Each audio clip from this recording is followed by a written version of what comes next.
Thanks for staying with us. So before we wrap up the show, we have the topic that caught our attention, which will probably just start today and then continue another day.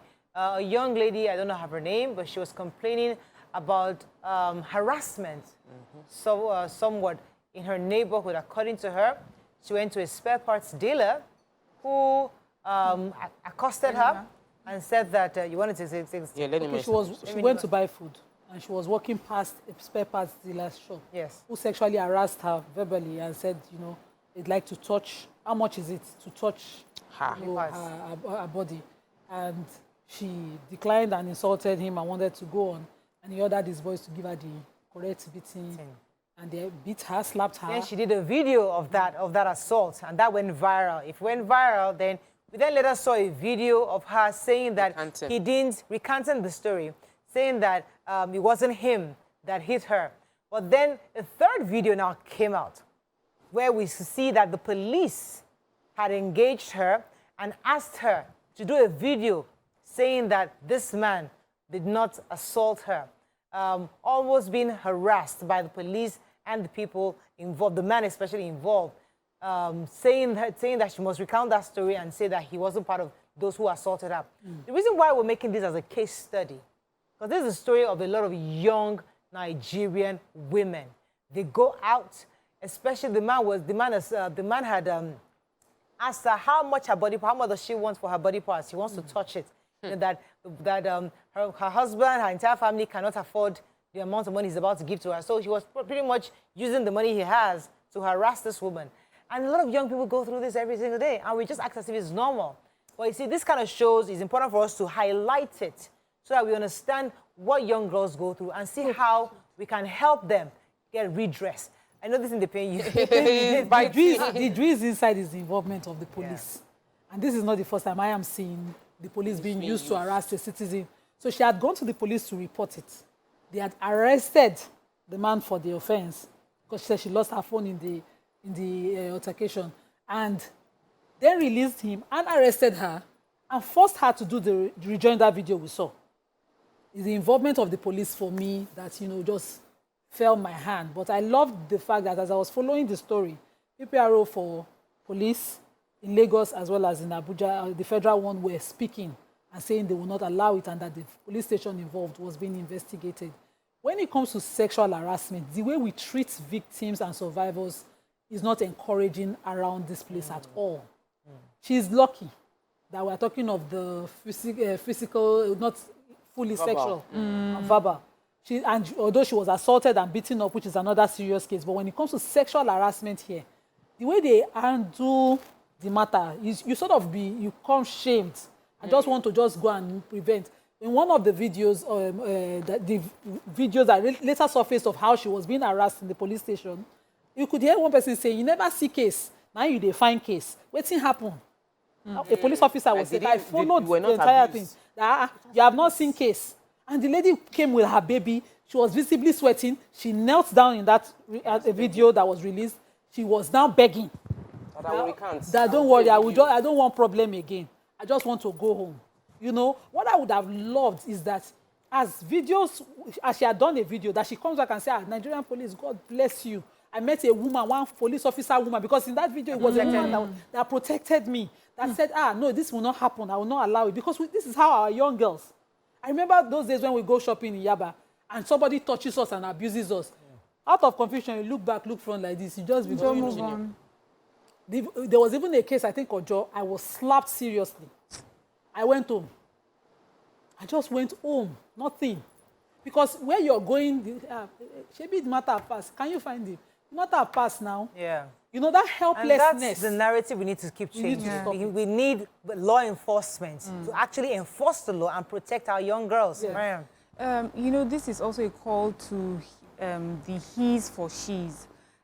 Because I don't know how many men get this daily harassment, but as a young girl growing up, and I know it's true for a lot of young girls growing up, you know, your body is just beginning to mature, and I would constantly get harassed. If it's not someone calling you a certain name, it's someone, you know, touching you and just walking past.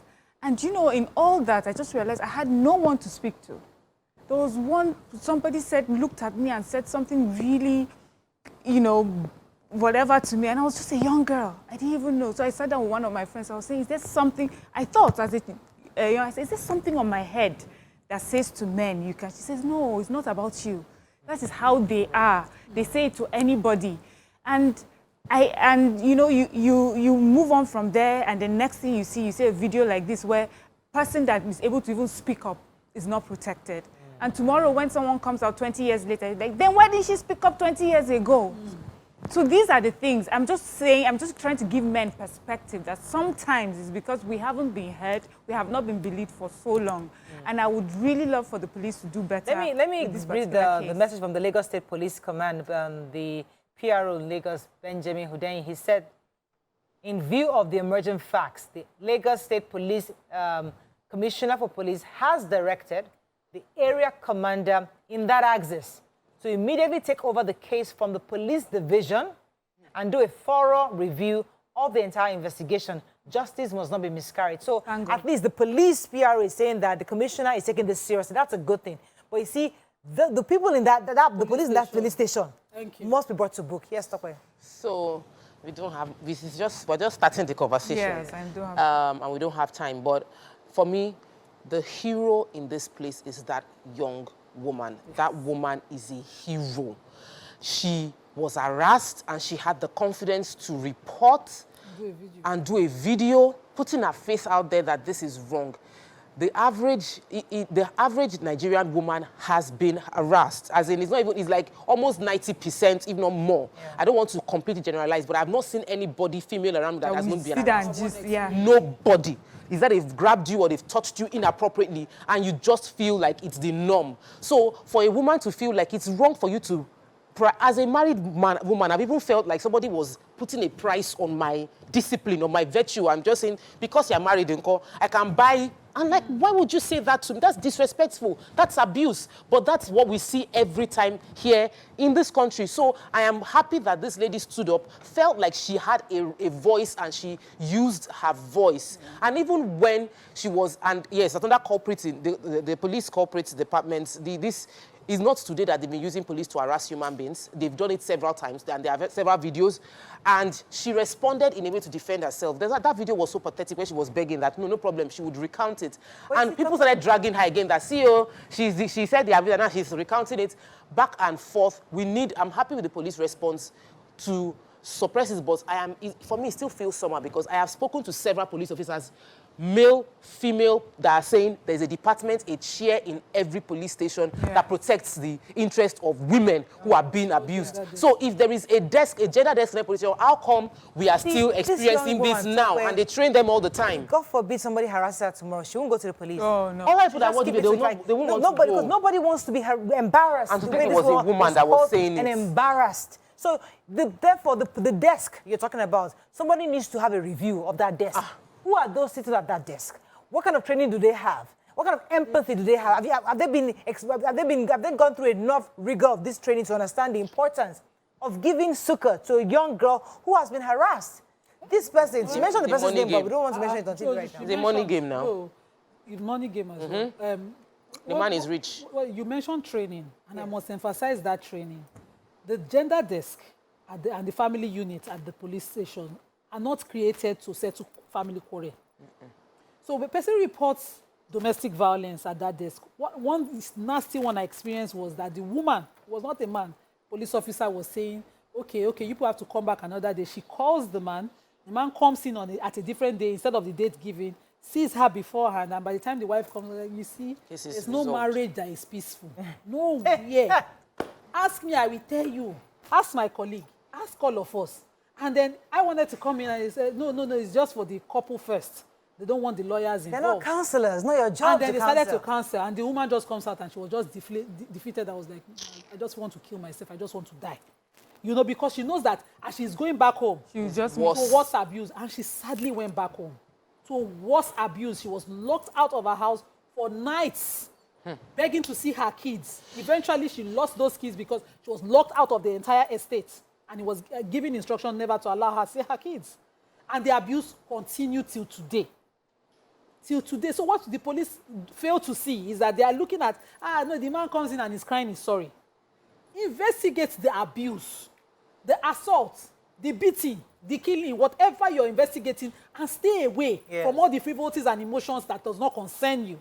As a police officer. And sometimes they put women there because they think they would have empathy. They would have, but unfortunately, it's the other way around. Sometimes the men are more empathetic towards them. It's about the money. Yeah. I mean, as I said, this is a topic that we just wanted to slide in. We don't have time. The show is about to end. It's a topic we need to sit down and analyze because a lot of young girls depend on us to help them project this kind of abuse they undergo every single day. We've had the one that went to the market where somebody hit her butt. We've had several that we reported. That one happens all the time. You know, so somebody needs to continue sensitization. This is where we need the local government, we need the iyalojas, the babalojas, to continually educate people on the road everywhere to respect young people, young girls and young boys, because young boys are being harassed today too, whether we like it or not. I told you about the story that one of my aunties had these. There's a company that helps her to get helps for when she needs house helps. And then she now found out that this man was a major ring for trafficking. She was shocked because one of the girls came to her house and was really shaken because she had just been through she went from Ghana and came to Nigeria, and then she has been harassed. The poor girl, and the man was sleeping with her. I felt really bad. I had to send her the number of the friend at the Bible to help it to well intervene. But these are real life stories. These are people we see every single day. So it's a conversation we can't end today. It's a conversation we continue on another day. But we just have to start that conversation that young girls need to be protected. Especially the Nigerian police should be the #1 protector. Very important. #1 protector, not the counselor, not the one to review the case. Your job is to investigate crime, speak to all the parties, and then do a proper, thorough investigation. Protect the victim. Don't put a video and tell her who made it. Are you not aware of this video? Are you not aware?